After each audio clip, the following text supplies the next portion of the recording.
Bonjour Yves, Bonjour Marilyn. nous nous trouvons ici à la maison de l'abbé du Marais Poitevin à Hennande et tu vas exposer donc tout le mois tes œuvres.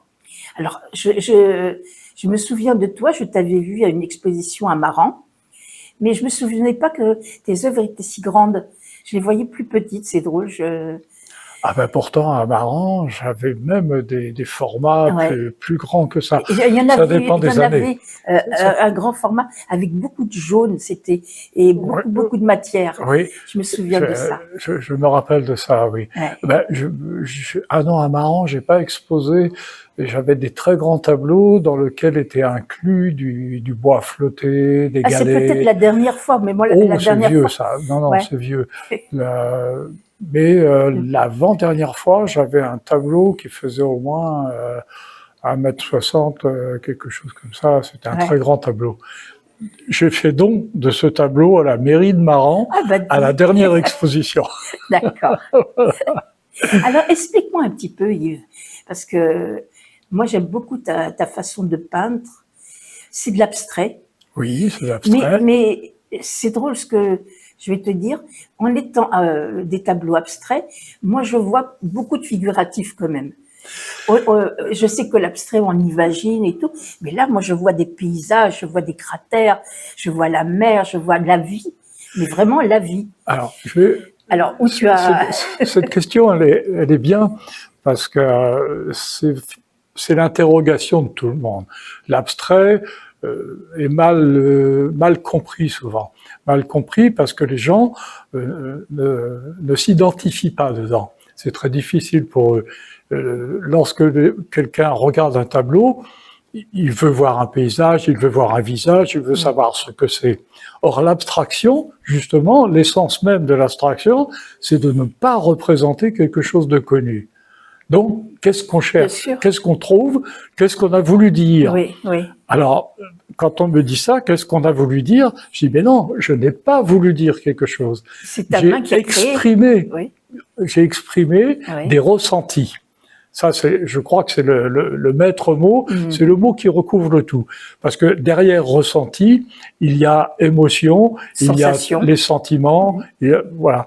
Et puis, autour de ça, il y a le jeu de la couleur, le jeu sur une surface, parce que c'est un jeu, c'est Au aussi une départ, excuse-moi, je écriture. te coupe juste la parole, mais au départ, justement, puisque c'est un jeu, tu laisses ta main te guider complètement ou tu as quand même tu te dis je vais mettre cette couleur là, cette couleur ici. Parfois, oui. Parfois, oui, parce que il m'est resté une image qui m'a imprégné. Je te donnerai un exemple tout à l'heure. Oui. Mais la plupart du temps, c'est une feuille blanche. C'est un peu comme l'écrivain. Il met un mot, il met un deuxième, il y a une Ouais. phrase, et puis après, il y a un texte. D'accord. Là, c'est pareil. J'ai une surface blanche.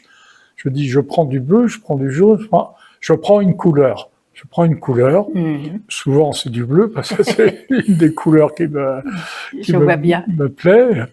Et je commence à la travailler, à la triturer, la torturer sur la Avec quoi? surface. Avec un couteau? Alors, couteau, pinceau, rouleau, les Les doigts. doigts aussi. Oui, parce que T'aimes bien les sensations, donc ouais. voilà, T'aimes tout à bien. fait. D'ailleurs, c'est pour ça que j'ai jamais pu m'adapter à la peinture acrylique. J'avais besoin Ça de sèche cette trop vite matière. et Voilà. c'est pas pareil. Donc, voilà comment démarre le tableau. Donc, il y a des traces qui naissent. Ces traces, je les enrichis, je les efface, je les refais. Et puis, progressivement, la surface se couvre. Et lorsque il me semble qu'il y a un équilibre, que je ressens quelque chose. L'exprimer, ce ressenti, c'est parfois difficile. Et je me sens bien devant. Ça me plaît. Oui. C'est des mots tout simples. Ça Oui, me oui, plaît. oui, oui. Voilà. Faut pas chercher plus loin. Voilà. Je le garde. Et le tableau, il est né comme ça. Et voilà. Non, non, non, mais vraiment, je t'assure, je ressens beaucoup d'émotions en voyant tes tableaux. Alors, Parce que l'abstrait, bon, ça plaît ou ça ne plaît pas, c'est la vérité. J'étais pas prête avant. L'abstrait, je passais comme ça, je faisais pas très attention. Et un jour, je suis tombée mais amoureuse d'un tableau abstrait à en pleurer. T'imagines? Alors oui, Le très bien. souffle coupé, Très mais à bien. en pleurer. Le peintre, il était là. Bon, j'ai plus de place dans la maison. Mes murs, ils sont pleins de tableaux. Et puis, ça coûtait trop cher. Je pouvais pas me l'offrir. Mais vraiment, à en pleurer. Alors ça, je comprends ça très bien. J'ai eu l'occasion à Paris d'aller voir une exposition de, alors je vais avoir du mal à dire son nom, c'est Chu Chen-Chu. Oui. Et qui fait des tableaux abstraits absolument merveilleux. À couper le souffle. Et je me suis trouvé devant un tableau, je n'arrivais plus à partir, et il y a une dame qui est arrivée, elle me dit, je reviens, je dis, c'est pas possible, je peux pas partir. Et elle avait des larmes aux yeux aussi. Voilà, tu vois. Donc voilà. je comprends très bien, ouais. mais c'est vrai que mon exposition, c'est émotion esthétique. Oui, voilà, émotion esthétique. Donc, dans ce que je te décrivais tout à l'heure, quand le tableau il est fini, c'est parce que l'esthétisme du tableau, quand il vient d'être fait, me plaît, m'accroche, et je le trouve fini, donc je le garde. Et il est la traduction de plein d'émotions qui se sont passées le temps de sa construction. Bien sûr. Et puis après, il y a de nouvelles émotions, c'est l'émotion de le regarder une fois qu'il est fait. Non ? Tu vois là, ce tableau qui est, bon, il y a celui-là, et celui-là, pour moi, c'est vraiment comme une clairière, comme de l'eau qui coule, un moment paisible. Le grand rectangulaire. Le grand rectangulaire, ouais. Tu vois ?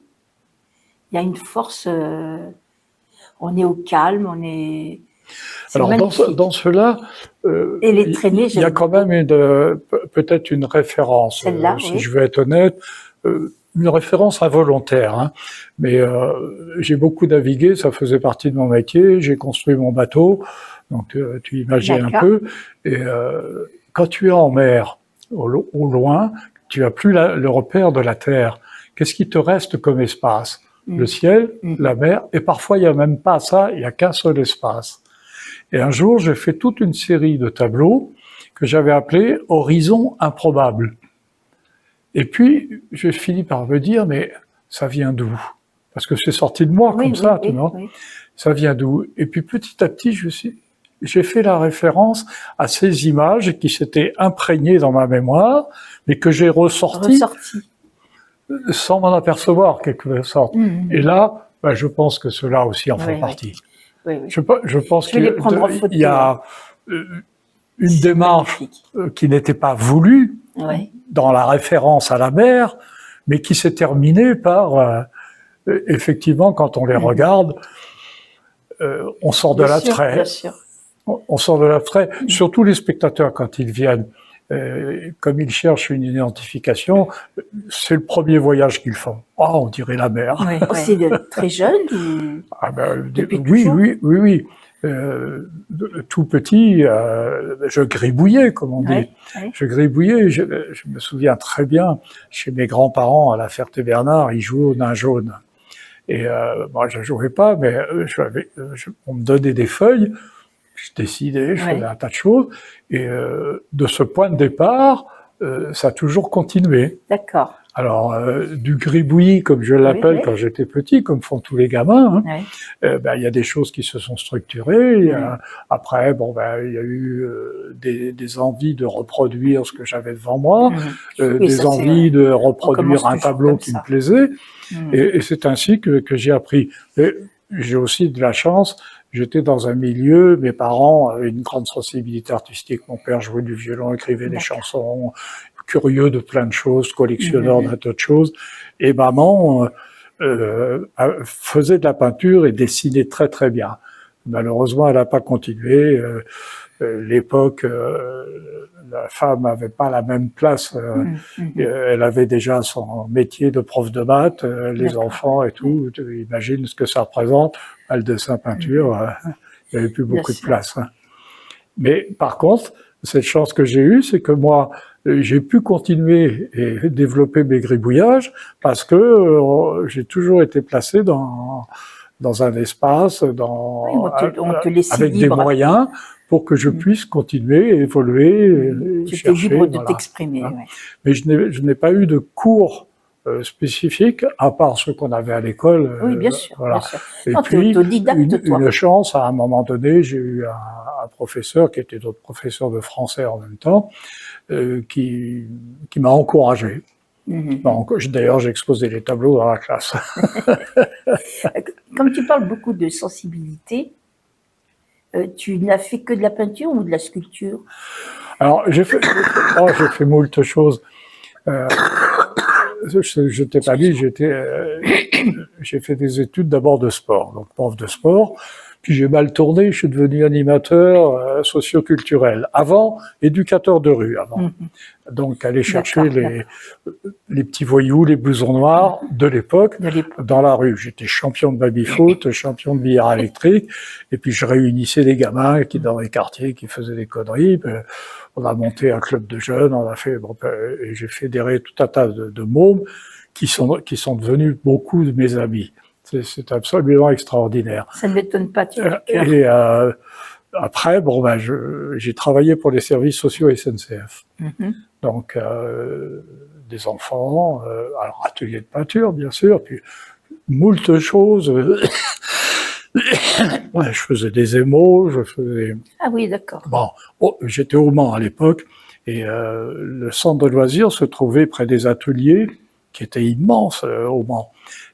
Et à côté, il y avait un dépôt où étaient rassemblées toutes les ferrailles, tout ce qui était démonté des vieux réseaux SNCF. J'allais chercher les ferrailles, et avec les apprentis à qui je faisais le sport aussi, les apprentis SNCF, et leur maître qui était un premier ouvrier de France,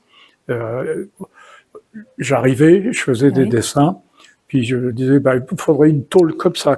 D'ailleurs, ça faisait rire leur maître. Et quelle épaisseur, quelle dimension.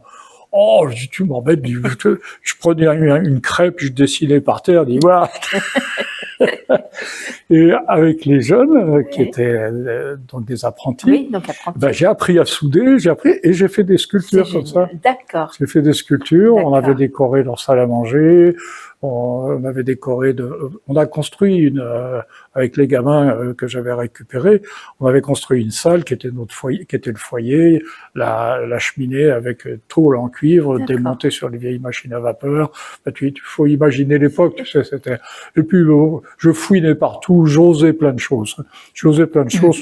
Parfois à la limite, mais ça passait. L'essentiel, c'était le résultat. Et on faisait des sculptures. Alors, j'ai fait des sculptures en ciment. Je me souviens, on avait fait des espèces de colonnes avec des trous et on mettait des verres de couleur, on avait mis l'électricité.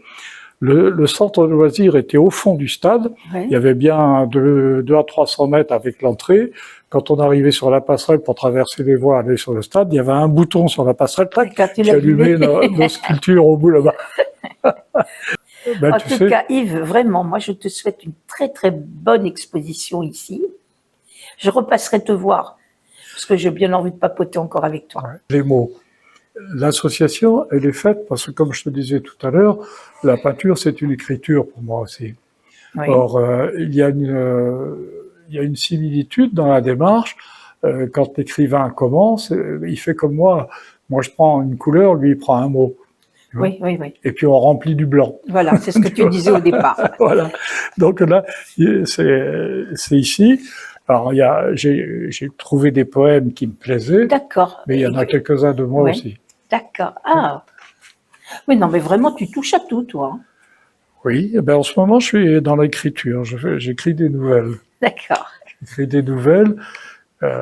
C'est le mot objet qui a été mon moteur. Ah bon? Le mot objet. Tu sais, objet de l'inutile, les objets utiles de la mémoire, c'est ce mot-là qui m'a embarqué. Et je suis amoureux des objets. Je suis infernal, je ramasse de tout. Et j'ai certains objets qui ont de véritables histoires.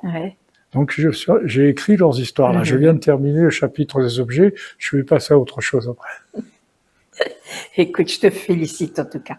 Yves, ça me fait très très plaisir de te revoir parce que tu es une bonne personne, une belle personne.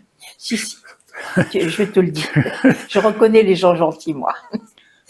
En tout cas, je repasserai te voir, Yves, ici, à la maison de l'abbé.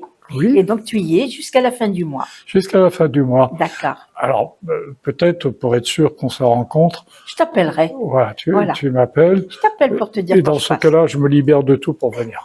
Tu es adorable. Voilà. Merci.